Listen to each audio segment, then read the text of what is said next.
Steve Zanaboni, CEO of Sorrento Therapeutics, Inc., a publicly traded biopharmaceutical company developing monoclonal antibodies in January 2006.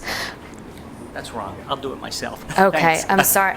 Hi, I'm Steve Zanaboni. I'm the CFO of Trovagene, and I want to thank you all for being here this morning and listening to our exciting story.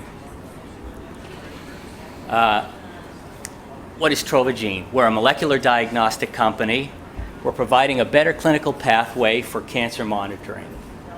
We own urine as a monitoring specimen, and the largest market that we can apply urine, molecular diagnostics, and cell-free DNA. That's what we're monitoring, transrenal cell-free DNA that's passed through the kidneys.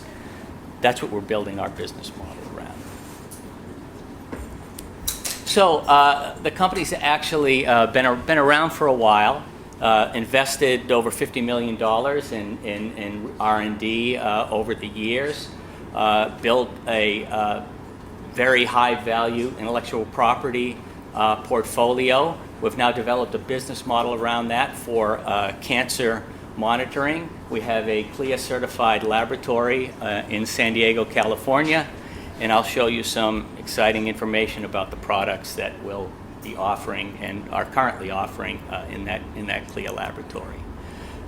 This team has worked together on multiple companies, all with successful outcomes over the year.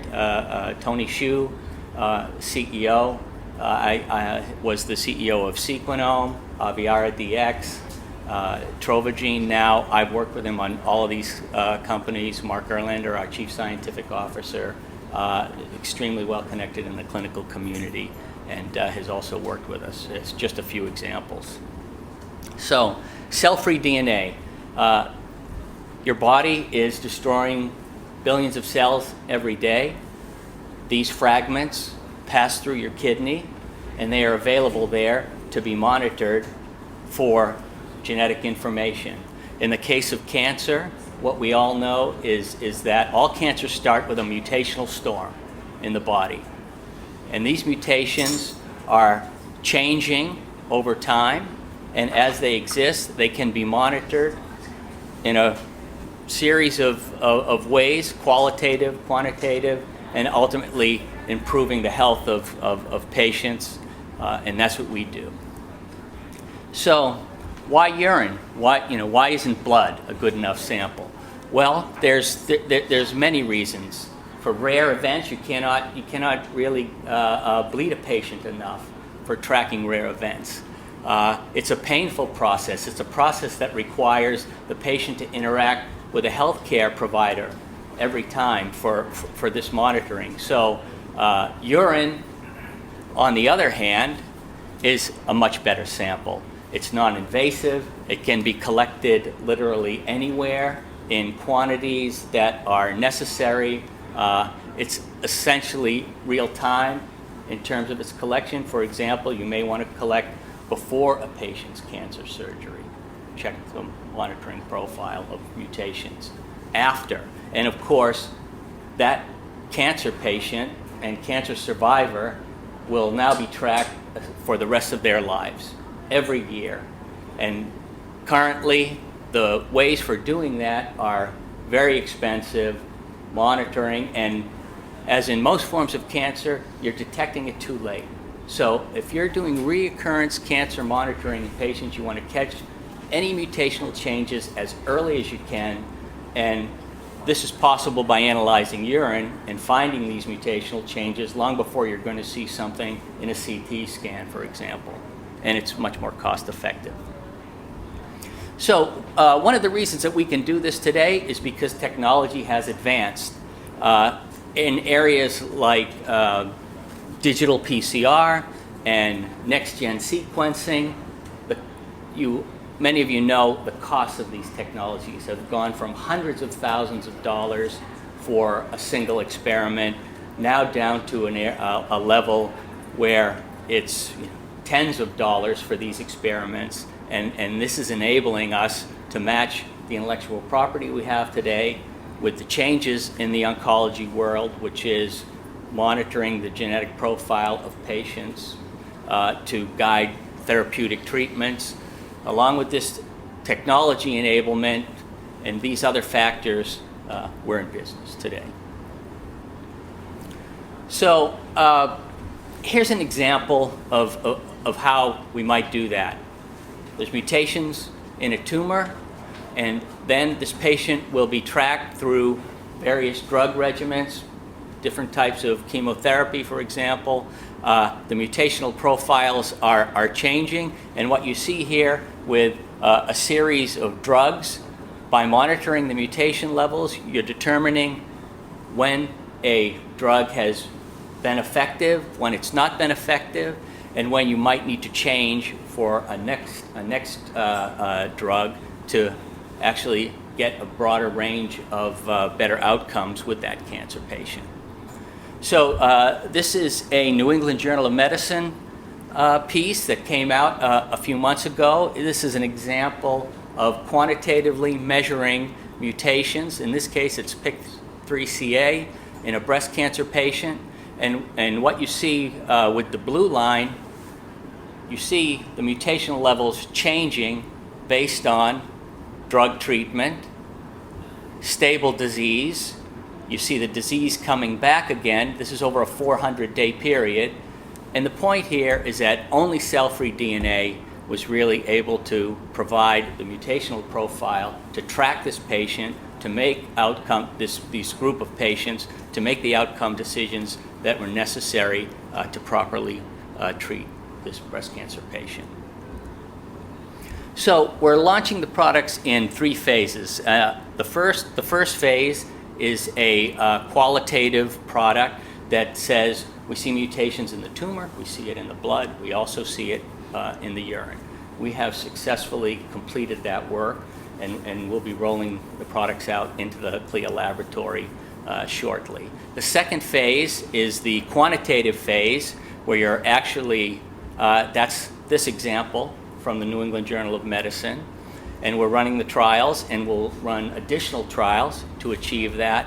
And the third phase, the holy grail, if you will, where you're then in a many billion-dollar market space, is when you're seeing the outcome decisions and the lives of these patients extending, and the quality of the lives extending, and this is all underway currently.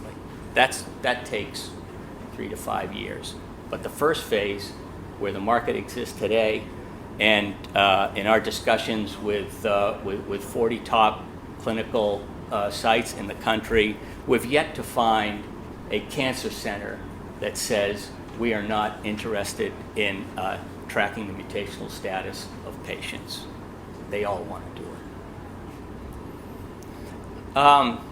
So just a few words on our technology and our intellectual property. We start with transrenal cell-free DNA, pass through the kidney and urine. That's our fundamental intellectual property. Then we also have other areas where we're adding on. For example, isolation methods. And here you see that the green bar representing Trovagene, we're far exceeding what competitors can do in these areas. This all rolls into high-value intellectual property in our IP estate, in addition to the transrenal DNA.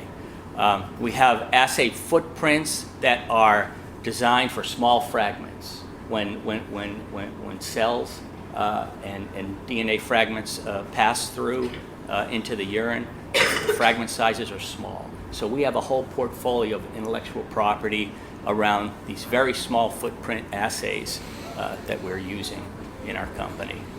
And here is some examples of results. I'm the CFO, not the scientist, but even I can see in looking at the circles for these patients, the very sick patients, like the lower left corner, where there's a lot of mutations in that circle, and in the higher left corner, for example, where there's very few. So this is an example of how you can really quantitate with these types of tests.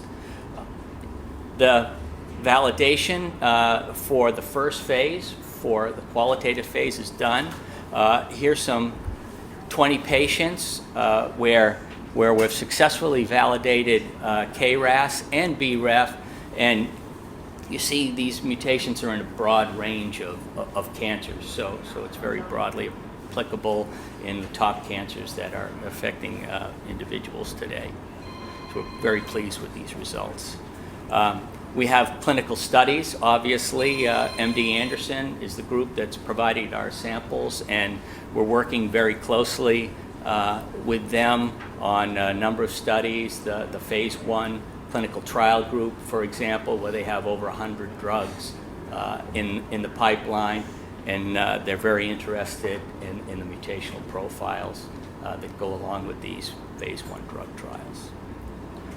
So we believe that this is a platform that is really available for any mutation, and that next-gen sequencing, for example, will allow us to provide broad mutational panels that will track not only the existing mutations in a cancer, but also ones that may come up in later stages, and that ultimately is the configuration of the product in that third phase of improving outcomes that we'll have in our laboratory.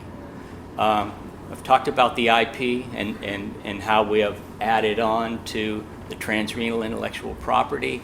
We also have an HPV test that's launched in the laboratory. As you know, HPV is a global issue, and we have a number of collaborations that are looking into 3 minutes. Yeah. Okay. Looking into some of the opportunities there. The test is it's not transrenal, but it is a urine-based test. This shows the sensitivity and the specificity compared to a QIAGEN, for example. We're significantly better in the 90s, and they're not there yet. Here's a view of our collaborations that we're doing. Very important, broad interest. You will see publications and additional studies coming out of this work for HPV. That's likely a partnering product. Frankly, we're focusing on oncology here in the U.S. So we've done a lot. This team has been with the company since the end of 2011. We have uplisted the company to NASDAQ. We've raised money into the company, about $18 million. That's what this team has done. Last Q, we still had $9.2 million in the bank. That's a decent runway into 2014 for this group. We're very pleased with the outcome of our KRAS and BRAF studies so far. We also have let's see, where's that?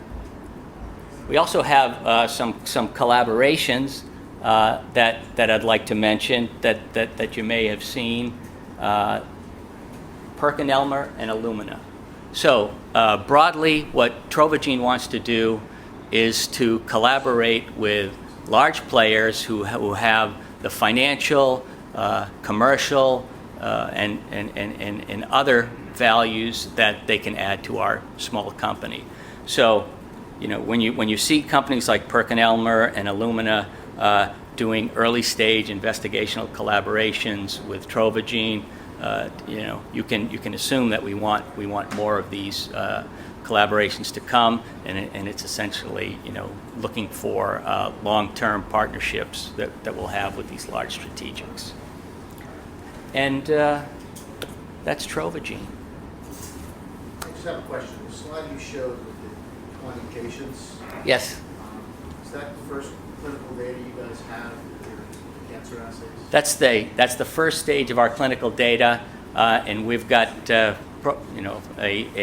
program that will continue on. That's generated that. Those are patients from MD Anderson, and you'll see others coming as well in different mutations. When will those data be officially complete? And can you remind us of what the sensitivity and specificity were? It's extremely high, 95%. It's excellent data, and I think the path that it will take is it's the typical path where we'll work with the institution, we'll develop publications from that data. But I think another important thing to note is that the data in its current form is sufficient to make it through a CLIA lab regulatory approval process to launch these products now in our San Diego laboratory.